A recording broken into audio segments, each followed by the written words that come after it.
is going on, guys? Welcome back. Commentary for you. One of my sponsors, Steel Supplements. Link and discount code down in the description. Their incredible energy drink Omni. And of course, the Glance LED changes how you watch everything. Keeps you up to date, real time, sports, news, weather, stocks. Absolutely no subscription fee. Best price in the pinned comment. Let's address the elephant in the room, guys. It's been a while. So, for those that don't know, I tore my patella above my knee and my meniscus back on December 13th. And since then, I've had to have my knee drained twice. I caught an infection during one of those drains. I literally have been stuck in bed much of the last almost 2.5 months. And I really can't play video games. I really can't make this type of content. And right around the first week of January, everything was going fantastic. And what I elected to do was very stupid of me. I went outside of my doctor's orders. I started to exceed the limitations I was provided. And as you can imagine, this led to me being re injured. So last week was really the first week I've been able to kind of stand again. Yesterday and today, I've been able to do some very light walking. You can probably hear at some point during this video my carbon monoxide detector is going off. I have not been cleared to go on a ladder to fix it or up on a chair, so it's going to kind of be what it's going to be. I can also genuinely say this has been one of the worst injuries I've ever had, and I'm still trying to decide whether the surgery is worth the risk. I'm really kind of leaning toward that it's not. I would say, just as a personal side note, if you have had your meniscus removed, let me know in the comments how that worked for you. I'm not a runner. I know it's kind of a runner's thing, but I've seen so many mixed results from people that say this made everything instantly better, this made everything instantly worse. So I really would appreciate if you've had it done, what the results have been for you. So, with that said, heavy week of content, and I wanted to start with Axis Football 2026. A lot of people asked, a lot of people weren't aware, a lot of people didn't know. This game did not release last year. And I think personally, other games entering the market, it was a great time for Axis to kind of step back, take a year off, focus on community feedback. I mean, to be fair, we ask developers to do that all the time, but very, very seldomly do they do.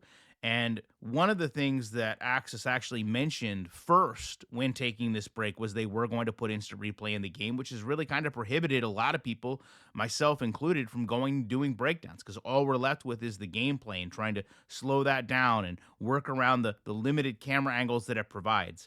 And I'd also like to add, it's also from the game developer standpoint, not easy to simply stop generating income and then invest more time and money and energy into the product, knowing, the only thing you very well may be doing is satisfying current fans of the game. There's other games that have entered, there's other games that are going to enter the marketplace, and perhaps they are going to take a market share of the overall football gamer away. So, with that said, I will say anyone that played this game in the past can probably take solace in knowing gameplay was the core focus. And they literally revamped this game, I think personally, the best way they could. So the first thing we learned about was kind of the new handoff animations. In the past, the way the handoffs had worked, they kind of impacted the timing of plays. It almost, from a gamer standpoint, I'm not saying this is what they did. What I'm saying is, from a person playing the game, it felt like two animations were just blended roughly together. So the interaction between the quarterback and the handoff was always a little bit strange. But now that apparently it's been redone on both the handoff on the pitch, you have kind of this crucial aspect of getting a play started correct. And one of the ways they did this was through kind of working in these player pivots and going through and getting more and new animations. When we talk about the line play, I think that's where most people will see an improvement in this game, because it's going to look, from what I've seen, vastly different than any prior version.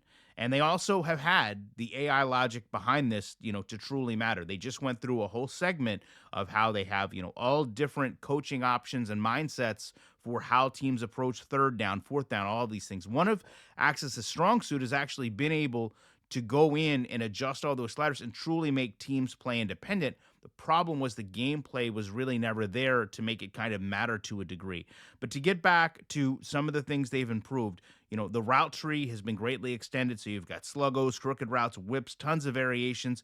But more importantly, we've got block and release animations. So, now you have a tight end, you have a halfback that can kind of make this dynamic play by blocking and then releasing.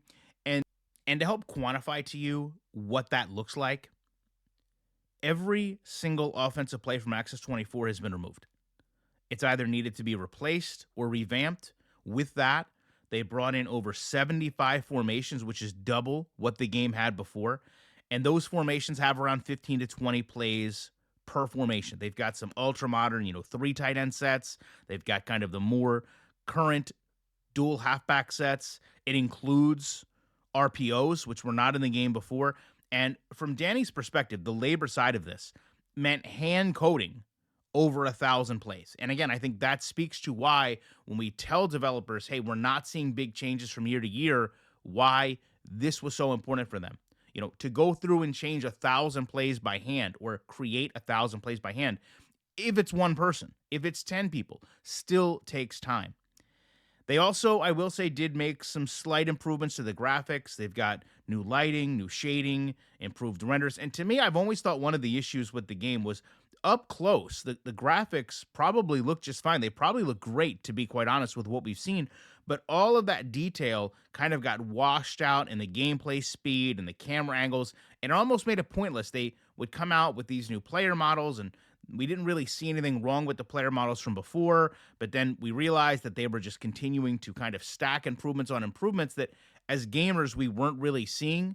So I'm hoping that those changes can make it to where we can really respect how well these player models have been done. They also have completely redone the crowd, which is allowing for more detail, more variety. And I think one of the things that a lot of people miss is when you go back into the older games, a lot of times your team's success was tied to your attendance, which in real time was shown to you as a gamer. And I understand, obviously, when you're dealing with real leagues, when you're dealing with real teams, you kind of have all these outside factors. Let's be fair. The NFL does not want a game where you see a half empty stadium. NCAA does not want a game where you see a quarter of a stadium full. But when you have these independent games, they don't have those same contractual obligations to make the game and league appear, maybe healthier, if you will, than it is. So this is not only going to have a crowd that apparently is going to react in real time, but the stadium is going to reflect in real time the performance through attendance with good teams and bad teams. And to me, that's kind of always been a fun element, more so for those people that love to go out and rebuild teams. You love to see a team where you start off, there's very few people in the stands, and then as you build that team, it grows, it expands, and you have that full stadium that truly matters. So those are just a couple of the things that Access Football has been working on. I know Danny is literally tirelessly working on this game. I'm excited to see how much they've done in this period of time. I think that, as I said, this was the best thing for them to do, probably one of the harder things for them to do. But I think in the long run, this is going to allow them to be much more competitive in the space as other games start to work their bugs out. Hopefully, Danny can be a little bit further ahead than where they were, because I know a lot of the complaints with Access were, despite all the changes, the core gameplay issues repeated themselves year in and year out. And without kind of this total overhaul, the fear was going to be the game was never going to be able to improve, kind of, I don't want to say on this broken base, but on a base that just wasn't effective in simulating football enough to where people were able to enjoy the game. So with that said, all of these screenshots have been from his website. I would recommend you go over to his site if you want. There's a whole developer vlog that he's been keeping track of and trying to keep people up to date.